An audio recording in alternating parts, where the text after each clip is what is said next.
India आके जनाब थोड़े कश्मीर दे नाल की कर रहा है थोड़ी पॉलिसी ये है कि जी हम कश्मीर का नक्शा डाल देंगे। भाई ठीक है, अपना नाम भी अजित देओल रख दो, बाप का नाम मोदी रख दो, समझो कि हमने हिंदुस्तान पे भी कब्जा कर दिया, इस्लामाबाद का नाम दिल्ली रख दो। ये क्या ड्रामेबाजी है? श्रीनगर वो बना देंगे, हाईवे बना देंगे।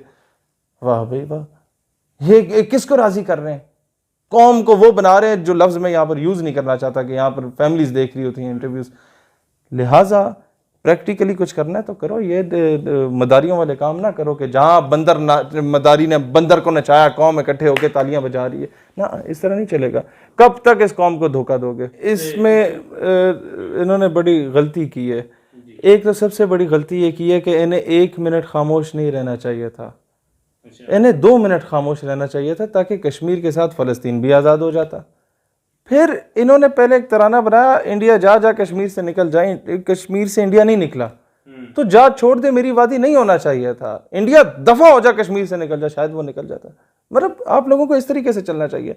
तीसरा ये कि आपने सिर्फ मतलब है कि मकबूजा कश्मीर को उठा के पाकिस्तान के नक्शे में डाल दिया। भाई जूनागढ़ को क्यों नहीं डाला, हैदराबाद दक्कन को क्यों नहीं डाला, आसाम को क्यों नहीं डाला, वो भी आज़ाद हो जाते। लिहाजा इन्हें ऐसे स्टेप्स लेने चाहिए, क्योंकि जिहाद तो होता नहीं है। लिहाजा आपको अभी तराने अच्छे बनाएं, और अगर इस तराने से कि इंडिया दफ़ा हो जा कश्मीर से निकल जा, इससे भी नहीं आज़ाद होता, तो एक ऐसी फिल्म बनाएं जिसमें ये भाई साहब जो हैं ये खुद हीरो का रोल प्ले करें और मोदी को मार मार के कश्मीर से भेजें, ज़रूर निकलेगा वापस। जिस तरह वो नहीं कहते घर में घुस के मारेंगे, फिर उनके कब्जे को हमने मार मूर के बाहर भेजा। बीच में अच्छे स्टेप हमारे हैं, लेकिन ये है कि कश्मीर के मामले में बड़ा बुज़दिलाना पॉलिसी है, बहुत ज़्यादा। जाके बार्ड वायर लगा के आ गए LOC पे, क्या यानी कि आपने खुद डिक्लेयर कर दिया कि उधर तुम इधर हम, क्या तुक बनती थी? जाके अमेरिका के प्रेशर में आके आपने जैश ए मोहम्मद को, लश्कर तैयबा को, और तीसरी कौन सी थी, हिजबुल मुजाहिदीन को दहशतगर्दों की फहरिस्त में डाल दी है। फिर कौन जाएगा जिहाद करने के लिए? आप लोग जब एक बग़ैर तनख्वाहों के शहादतें देने वालों को आप लोग अगर दहशतगर्द कह रहे हैं, तो मुझे बताओ, एक बंदा जो पाकिस्तान के लिए शहादत देता है, उसकी कब्र के कुतबे पे पाकिस्तान का नाम, उसके कफन पे पाकिस्तान का नाम, पाकिस्तानी परचम उसका कफन है, उसकी कफन पे उसके खून से पाकिस्तान लिखा जाता है, और आप पिंड के चौधरी के प्रेशर में आके उसे दहशतगर्द कह दें, क्या उसका बच्चा जब जवान होगा पाकिस्तान के लिए शहादत देगा? कभी भी नहीं। वो कहेगा वो तो मेरे बाप जो इसके लिए शहादत दे रहा है उसको दहशतगर्द बना के पेश कर रहे हैं। लिहाजा ये बुज़दिलाना पॉलिसी नहीं। इजराइल ने आपके लेबनान के ऊपर आपका न्यूक्लियर वेपन गिराया, क्या हुआ इजराइल के खिलाफ? बात को घुमा फिरा दिया। ट्रंप ने कहा हम तहकीकात करेंगे। जाओ मारो इन हरामजादों को हिंदुस्तान में जाके, बाद में बोलो तहकीकात करेंगे, बंदे हमारे नहीं थे, बस ठीक है, बात खत्म। बंदों को खुद ही आके हाउस अरेस्ट कर दो, सारा कुछ कर दो, बिल्कुल रोक दो, और फिर बोलो बंदे हमारे नहीं, तो ये तो गलत है। जाके करें इस तरह की चीज़ें, ये लीगल हैं। आपकी ज़मीन पे, आपके घर पे कब्जा, आपकी मर्जी, जिसने कब्जा किया उसे वट्टा मारें, उसे बंदूक से मारें, वो आपकी माँ बहन की इज्जत को पामाल कर रहा है, आपका हक बनता है यार। You have the right. ची गुवेरा फ्रीडम फाइटर है, भगत सिंह फ्रीडम फाइटर है, पता नहीं हाफिज सईद फ्रीडम फाइटर क्यों नहीं है, पता नहीं ये मसूद अजहर या सैयद सलाउद्दीन जो है वो फ्रीडम फाइटर क्यों नहीं है। इन्हें सिर्फ क्लीन शेव या हमारी तरह कोई सिगार लगा ले तो वो फ्रीडम फाइटर नज़र आ जाता है। नहीं यार, वो बाशरा आदमी भी फ्रीडम फाइटर हो सकता है, कोई बंदा दाढ़ी रखने वाला भी फ्रीडम फाइटर हो सकता है, कोई वाकई अगर मुसलमानों के लिए बंदूक उठा ले तो वो भी फ्रीडम फाइटर हो सकता है। इन्हें हमास जो है वो दहशतगर्द नज़र आ जाती है। मसला सिर्फ ये है कि पूरा the entire mohalla used to call me a chor. I would not be declared as a chor until and unless कि मेरे खिलाफ प्रूफ ना आए। But if my father declares me a chor, then no one would be there कि भाई जो के defend करे मैनू के जी तू चोर नहीं है। यही मसला है कि पूरी दुनिया बोले ये दहशतगर्द हैं, लोग नहीं मानेंगे, वो कहेंगे फ्रीडम फाइटर हैं। लेकिन रियासत जो माँ होती है वही कहे हाँ जी दहशतगर्द हैं, सानू वो टक्के दे दो, हम दुम हिलाते हिलाते हुक्मरानों की सूरत में आपकी हड्डी के पीछे पीछे आगे आपकी गोद में बैठ जाएंगे। तो फिर मुझे बताए ना, फिर तो दुनिया मान जाएगी कि हाँ वाकई दहशतगर्द है। लेकिन शेर भाई वो कहते हैं कि जंग भी तो मसले का हल नहीं है। क्या हल है मुझे बता दें। 72 सालों की एक करारदाद दिखा दें अक़वाम मुत्तहिदा की जो मुसलमानों के हक में हो। अक़वाम मुत्तहिदा अमीर ममालिक के घर की तवाइफ का नाम है। ये उस कोठे पे नाचने वाली उस तवाइफ का नाम है कि जो ज़्यादा पैसे फेंकेगा उसके सामने जाके ठुमके मारेगी। ये वो अक़वाम मुत्तहिदा है। मेरे पास इससे अच्छे अल्फाज नहीं थे इस अक़वाम मुत्तहिदा को बयान करने के लिए। मैं माफ़ी चाहता हूँ इस कौम से कि मुझे अल्फाज इस्तेमाल करने पड़े, क्योंकि मेरे पास कोई पार्लिमानी अल्फाज, कोई महज़ब अल्फाज इनके लिए नहीं थे। अक़वाम मुत्तहिदा कभी भी मुसलमानों का मसला हल नहीं करेगी।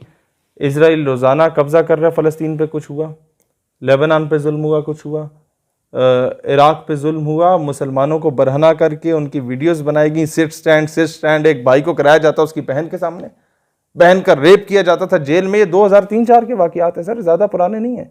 हम लोग उस वक्त छोटे छोटे होते थे जब अखबारों में नंगी तस्वीरें आया करती थी और ऊपर वो क्रॉप किया हुआ होता था कि जनाब इराक़ में ये हो रहा है। और मैं 3-4 क्लास में हुआ करता था, कोयटा में होते थे हम लोग। वो सारा दिन रोता रहता था। 3-4 क्लास का बच्चा 8-9 साल का होता है। यार हम क्यों कुछ नहीं कर रहे?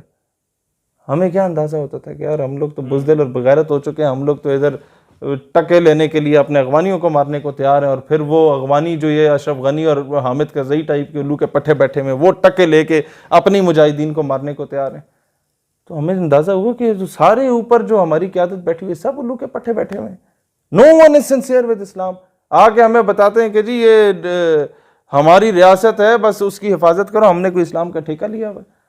यार तुम लोग तो फिर अल्लामा इकबाल को डिनाई कर रहे हो। वो तो कहता है कौम मजहब से है, मजहब जो नहीं तुम भी नहीं, जज्बे बाहम जो नहीं महफिल अंजुम भी नहीं। कौम तो बाउंड्रीज की मोहताज नहीं है। कौम अगर ये वतन से होती तो ठीक है, हम हिंदुस्तान के साथ एक कौम थे, फिर क्यों ये एक अलग रियासत बनाने की तुक बनती है? वो बनी ही इस वजह से थी। क्या आपने ठेका लेना है? आप ठेकेदार हैं, आप चौकीदार हैं आलम इस्लाम के। आपने चौकीदारी करनी है, पहरा देना है, आपने डिफेंड करना है। दुनिया में 2 ही रियासतें बनी है नजरिए के नाम पे, एक आपकी वो बनी थी इजराइल यहूदियों के नजरिए पे, एक आपकी रियासत ये बनी पाकिस्तान मुसलमानों के नजरिए पर। हम लोगों के जितने हुकाम बाला हैं, ये माजरत के साथ वही बूट पॉलिसियों वाला काम इन्होंने किया हुआ है। वही ये उनके वो घोड़े पाल ज़मीन उठा के रखी हुई है अंग्रेज़ों की, वही इन्होंने हरकतें टिपिकल चूड़ों वाली इन्होंने की हुई हैं कि इन लोगों ने कभी भी उम्मत के बारे में नहीं सोचा। और ऐसे ही लोगों को पाल पोस के मगरब देखें हमारे लिए वैक्सीन, मेडिसिन या हमारे लिए किसी किस्म की ये कतरे शतरे ड्रॉप्स शॉप्स नहीं बनाता, सिर्फ लीडर्स भी बनाता है, प्लांट किए जाते हैं। तो मैं अब नाम लूंगा शौकत अजीज का तो हमारे अटक वाले लोग नाराज होंगे। मैं अगर नाम ले लूँ जनाब मलाला का तो ये सो कॉल्ड लिबरल तबका नाराज हो जाएगा। ये आप देख रहे हैं, ये वजारत उज़्मा की कैंडिडेट बन के आ जाएगी और लिख ले मेरी अल्फाज, आफिया सिद्दीकी को खान ना लाया तो मलाला यूसुफजई से वापस ले आएंगे ये लोग।